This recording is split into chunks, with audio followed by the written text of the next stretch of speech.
دولت بہت ہی دلچسپ ٹاپک ہے۔ ہر شخص کو دولت چاہیے، وہ دولت حاصل کرنا چاہتا ہے، دولت کو محسوس کرنا چاہتا ہے، دولت میں رہنا چاہتا ہے، دولت کو اپنے خوابوں سے جوڑنا چاہتا ہے۔ ہر وہ چیز جو دولت سے جڑی ہے وہ اس کو حاصل کرنا چاہتا ہے۔ دولت کو حاصل کرنا ایک خواب جیسا ہے، لوگ اس خواب کو پورا کرنا چاہتے ہیں۔ دولت کو سوچ کے ایسا لگتا ہے کہ دولت دکھوں کا علاج ہے، دولت بہت ساری مصیبتوں کا حل ہے، اور یہ حل تقریباً ہر انسان حاصل کرنا چاہتا ہے۔ کسی بھی شخص کو اس دولت کے خواب سے الگ کرنا بہت مشکل ہے۔ اگر کسی کو دولت سے متنفر کرنا ہے تو اس کو دولت سے بڑی چیز کا خواب دکھانا ہوگا، جیسا کہ جنت، جس میں دکھ، غم، ضرورتیں نہ ہوں۔ اور یہ اتنا آسان بھی نہیں ہے، اور کم از کم آج کے دور میں تو اتنا آسان نہیں ہے، بلکہ کسی دور میں بھی نہیں رہا تھا۔ دولت ایک ایسی جنت ہے جو ہر شخص کو دنیا میں سمجھ آتی ہے، یا مختصر طور پہ یہ کہا جا سکتا ہے دولت دنیا کی پوری جنت۔ دولت ان موضوعات میں سے ہے جس کو جتنا ڈرامائی انداز میں بیان کیا جائے اس میں اتنا ہی زیادہ اثر نظر آتا ہے، لیکن اگر اس کی جتنی بھی تحقیق کی جائے انسان اس سے متنفر ہونا شروع ہو جاتا ہے۔ اور یہی دولت کی دشوار ترین بات میں سے ایک ہے۔ دولت کیا چیز ہے؟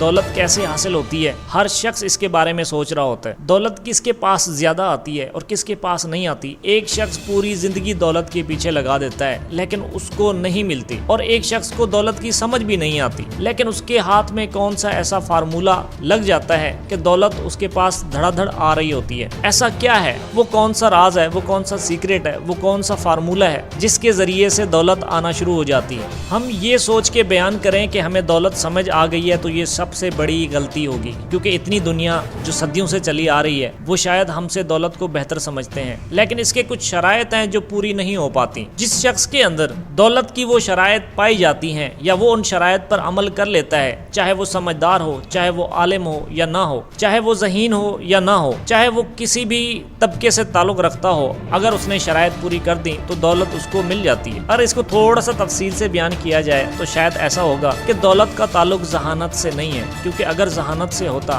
جتنے بھی سائنٹسٹ ہیں وہ دنیا کے مالدار ہوتے۔ دولت کا تعلق علم سے نہیں ہے، اگر علم سے ہوتا تو جتنے بھی معلم ہیں وہ آج دنیا کے امیر ترین انسان ہوتے، لیکن ایسا نہیں نظر آتا۔ اگر دولت کا تعلق ایمان سے اور مذہب سے ہوتا تو مذہبی انسان شاید سب سے زیادہ مالدار ہوتے، لیکن ایسا لگتا ہے کہ دولت کا تعلق نہ تو مذہب سے ہے اور نہ ہی ایمان سے ہے، کیونکہ دنیا میں جو لوگ مذہب کا دعویٰ نہیں کرتے، جو لوگ ایمان کا اقرار نہیں کرتے، وہی سب سے زیادہ مالدار ہیں، اور جو لوگ ایمان اور مذہب کو سب سے زیادہ اہمیت دیتے ہیں وہ دولت کے معاملے میں بہت پیچھے ہیں یا پیچھے نظر آتے ہیں۔ دولت کا تعلق تعلیم سے بھی نظر نہیں آتا، کیونکہ جتنے بھی تعلیم یافتہ لوگ ہیں وہ دولت سے متنفر ہیں، یا کم از کم دولت مند نہیں ہیں، یا پھر اکثریت ان کی خوشحال تو ہے لیکن دولت مند نہیں ہے۔ اب ایسی صورتحال میں جب ایسا نظر آتا ہے کہ دولت نہ تو تعلیم یافتہ انسان سے تعلق رکھتی ہے، نہ ہی ذہین سے، نہ ہی کسی اہل ایمان سے، نہ ہی کسی بھی مذہب والے شخص سے،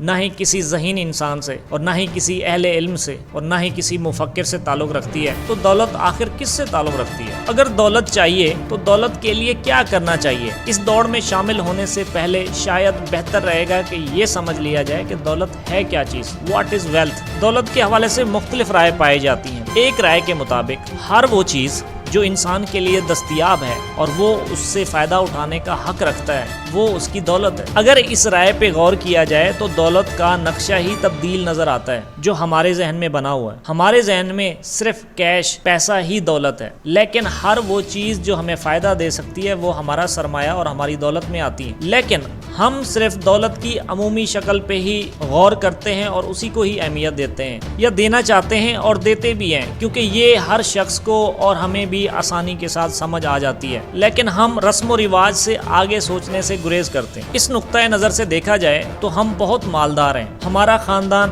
ہماری سب سے پہلی دولت ہے کیونکہ یہ ہمیں ساری زندگی فائدہ دیتا ہے، ہمارا جسم ہماری دولت ہے کیونکہ ساری زندگی ہم اس سے فائدہ اٹھاتے ہیں، اور جتنا شاید اپنے جسم سے فائدہ اٹھاتے ہیں، اپنے خیالات سے فائدہ اٹھاتے ہیں، شاید کسی اور چیز سے نہیں۔ یہ ہماری دولت ہے۔ ہمارا وقت ہماری دولت ہے، ہماری صحت ہماری دولت ہے، ہمارے تعلقات ہماری دولت ہے، ہماری پراپرٹی ہماری دولت ہے۔ المختصر ہر وہ چیز جو ہماری دسترس میں ہے اور ہم اس سے فائدہ اٹھاتے ہیں وہ ہماری دولت ہے، لیکن ان سب چیزوں کو چھوڑ کے ہم پیسے کو ہی اپنی دولت سمجھ لیتے ہیں، اور شاید یہی ہماری بہت بڑی غلطی ہے۔ جس طرح انرجی کا ایک قانون ہے کہ نہ تو وہ پیدا ہوتی ہے نہ ہی ختم ہوتی ہے، بلکہ وہ ایک شکل سے دوسری شکل میں تبدیل ہو جاتی ہے۔ بالکل اسی طرح دولت کا بھی ایک اصول ہے کہ دولت نہ تو پیدا ہوتی ہے نہ ہی ختم ہوتی ہے، بلکہ وہ ایک شکل سے دوسری شکل میں تبدیل ہو رہی ہوتی ہے۔ جیسا کہ ہم کسی بھی جگہ مزدوری کرتے ہیں تو وہاں پہ ہمارا سرمایہ، ہماری دولت، ہمارا وقت، ہمارا جسم اس میں صرف ہو رہا ہوتا ہے اور وہ چیز پیسے میں تبدیل ہو رہی ہوتی ہے۔ جب ہم کوئی چیز خرید رہے ہوتے ہیں، کوئی بھی لین دین کر رہے ہوتے ہیں، اس وقت ہمارا وقت یا ہماری کوئی بھی جائیداد،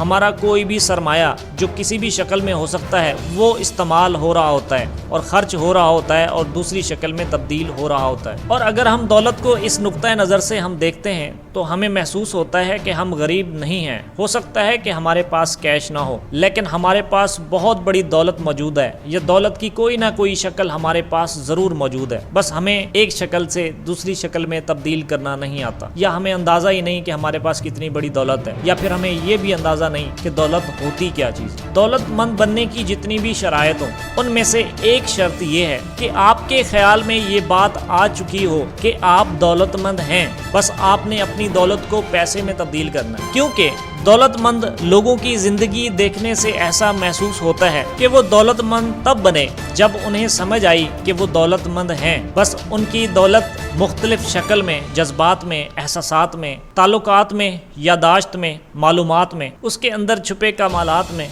یا پھر اس کے حالات میں، یا کسی بھی شکل میں چھپی ہے۔ بس اس کو ظاہری شکل دینی ہے، ایک ایسی شکل جو اس کے زمانے کے لوگوں کو سمجھ آتی ہے کہ ہاں یہ دولت۔ اگر یہ نقطۂ نظر درست ہے کہ ایک بات کو سمجھ لینا شاید بہت ہی مناسب رہے، اور وہ یہ مت سوچیں کہ آپ نے دولت مند بننا ہے، بلکہ یہ سوچیں کہ آپ دولت مند ہیں۔ اپنی دولت کو پہچانیں اور اپنی دولت کو اس شکل میں تبدیل کریں جس کو لوگ دولت سمجھتے ہیں۔ شاید دولت کو ایک شکل سے دوسری شکل میں تبدیل کرنے کا یہی فن ہی اصل سیکرٹ ہے دولت مند بننے کا۔